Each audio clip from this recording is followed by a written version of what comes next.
नमस्कार, मैं हूं संदीप तिवारी। आप देख रहे हैं Amar Ujala. HMP virus China से भारत पहुंच गया है, कई राज्यों में डिटेक्ट हुआ है।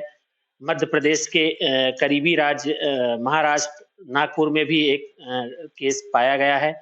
ये वायरस क्या है, कैसे काम कर रहा है, किन एज ग्रुप में ज़्यादा फैल रहा है, इस सब की जानकारी के लिए बात करने के लिए हमारे साथ हैं डॉक्टर राजेश टिक्का, जो कि हमीदिया में चाइल्ड स्पेशलिस्ट डॉक्टर हैं। बात करेंगे सर, क्या है वायरस? नमस्कार जी।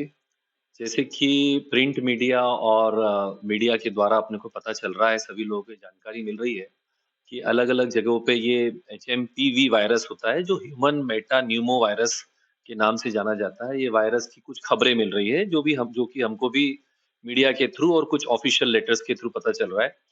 तो ये वायरस नया नहीं है, मैं सबकी जानकारी के लिए बताना चाहूँगा कि ये वायरस नया नहीं है, ये पुराना वायरस है और मोटे तौर पे ये virus respiratory tract infections create करता है।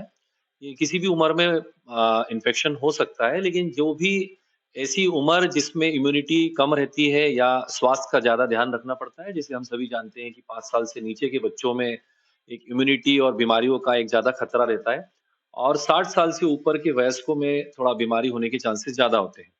या ऐसे व्यक्ति जिनको पहले से कोई समस्याएँ हैं, बीमारी है, जैसे कि क्रॉनिक लंग डिजीज़ हो, किडनी संबंधी कोई समस्याएँ हो या हार्ट संबंधी कोई समस्या हो, जैसे बड़े लोग हैं जिनको डायबिटीज़ है और कोई इम्यूनिटी रिलेटेड इश्यूज़ है, उनमें सावधानी रखने की ज़्यादा चांस ज़रूरी है। और मैं आपकी जानकारी के लिए बताना चाहूँगा कि फिर से बताना चाहूँगा कि ये वायरस नया नहीं है, पुराना वायरस है। अब थोड़ा देखना पड़ेगा कि ये किस प्रकार के स्ट्रेन की बात कर रहे हैं, जो बैकग्राउंड है इस वायरस का।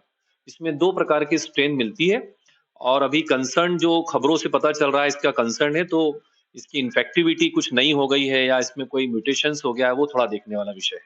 सर, क्या सावधानी रखें इस पर?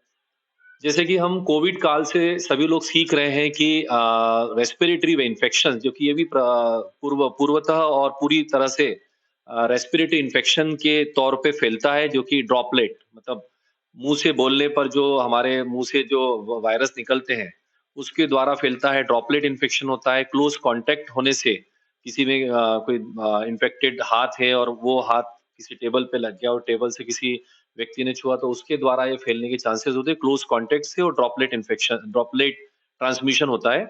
तो जो हम कोविड काल से सीखे हैं कि मास्क का इस्तेमाल करें, जो व्यक्ति बीमार है स्पेशली जिसको सर्दी जुकाम और वायरल इन्फेक्शंस टाइप के सिम्टम्स मिल रहे हैं उनसे थोड़ा दूरी बना के रखें। फ्रीक्वेंटली हाथ धोएं और दूरी जैसे हमने कोविड काल में सीखा कि 6 फीट की दूरी पर हम बात करें या रहे और अपने स्वास्थ्य का ध्यान रखें, नियमित व्यायाम करें, खाने-पीने का ध्यान रखें, संतुलित आहार करें, प्रॉपर नींद लें। तो इन चीज़ों का स्वास्थ्यवर्धक चीज़ों का ध्यान रखेंगे, तो इस प्रकार के इन्फेक्शन से भी बचा जा सकता है। सर, ये किस एज ग्रुप पे ज़्यादा वायरस अटैक कर? जैसे हमारी बात हुई है कि 5 साल से नीचे के बच्चों में और स्पेशली 1 साल से नीचे के बच्चों में इसका प्रकोप ज़्यादा दिख सकता है। लेकिन मैं सभी से ये निवेदन करूँगा कि उसमें घबराने की आवश्यकता नहीं है और जो पहले भी जैसे वायरस मिले हैं, तो हमें सावधानियाँ जैसे हमने अभी डिस्कस किया, उन सावधानी को रखना है। और एक विशेषतः आईएलआई इन्फ्लुएंजा लाइक इलनेस की ये मोटी कैटेगरी में आता है। तो यही नियम सभी वायरस के से बीमारी से या रेस्पिरेटरी प्रॉब्लम से बचने के एक नियम है। मैं फिर से रिपीट कर रहा हूँ कि मास्क का इस्तेमाल करें और जो बीमार व्यक्ति है उससे दूरी बना के रखें।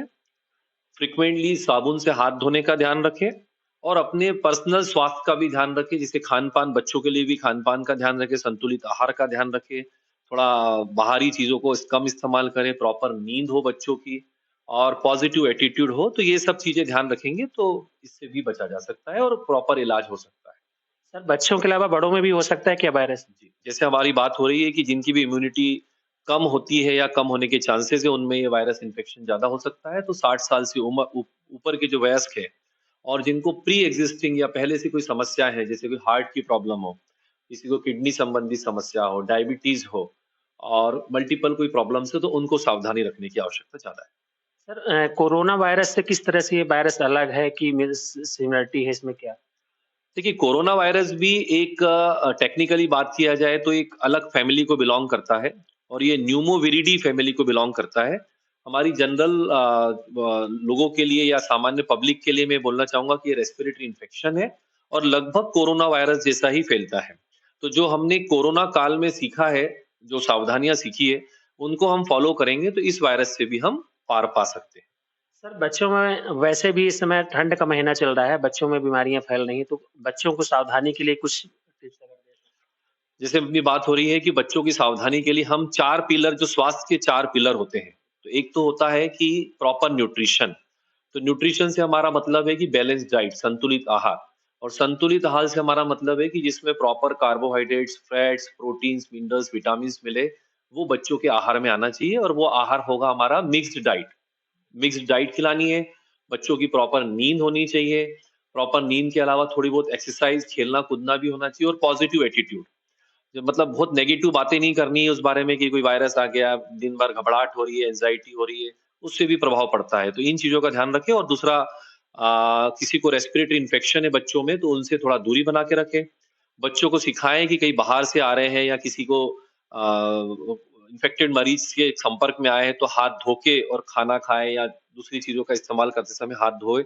तो ये चीज़ों का विशेष ध्यान रखें। इन चीज़ों से ध्यान रखेंगे तो इससे भी हम बचाव किया जा सकता है।